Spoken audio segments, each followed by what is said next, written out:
আসসালামু আলাইকুম। কী অবস্থা সবার? আজকে আমি চলে এসেছি মিরপুর 10 বিআরটিএর সামনে। তো বিআরটিএর সামনে আসলেই আমার এই জিনিসটা খেতেই হবে। এই জিনিসটা এত সুস্বাদু যা না খেলেই নয়। জিনিসটা হচ্ছে মাঠা। যে একবার বিআরটিএর সামনে এসেছে সবাই এই জিনিসটা ট্রাই করেছে। আপনারা যদি কেউ বিআরটিএর সামনে আসেন অবশ্যই এই জিনিসটা ট্রাই করবেন। জিনিসটা খেতে অনেক সুস্বাদু। জিনিসটা মামায় 30 টাকা এবং 50 টাকা সেল করে।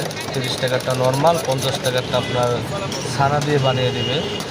তো গরমের ভিতরে এই জিনিসটা খেতে এতটা ভালো লাগে যেটা আপনারা না খেলে বুঝবেন না। তো আমি মামাকে বললাম যে আমাকে একটি 50 টাকার বানিয়ে দাও।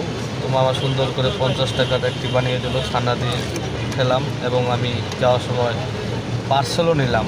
মামাকে বললাম যে মামা আমাকে হাফ লিটার করে 1 লিটার পার্সেল করে দেবো। তো মামা লাস্টে আমাকে পার্সেল করে দিয়েছে। তো যেই মিরপুর বিআরটিএর সামনে আসেন অবশ্যই এটা ট্রাই করবেন।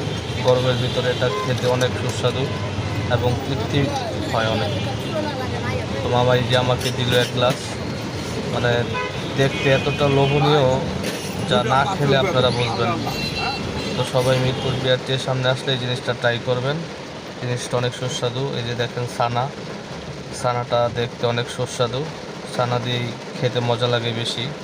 এই বরফ দিয়ে রাখছে এবং এই যে পার্সেল বানাচ্ছে আমার জন্য। এই যে হাফ লিটারের বোতলে দিয়ে দিল। তো এইভাবে 2 লিটার 1 লিটার নিলাম আমি। আর আমার মামা ছিল সাথে, উনিও 1 লিটার নিয়ে নিল ওনার বাসার জন্য। তো যারাই আসেন খাবেন এবং বাসার জন্য, ফ্যামিলির জন্য নিয়ে যাবেন।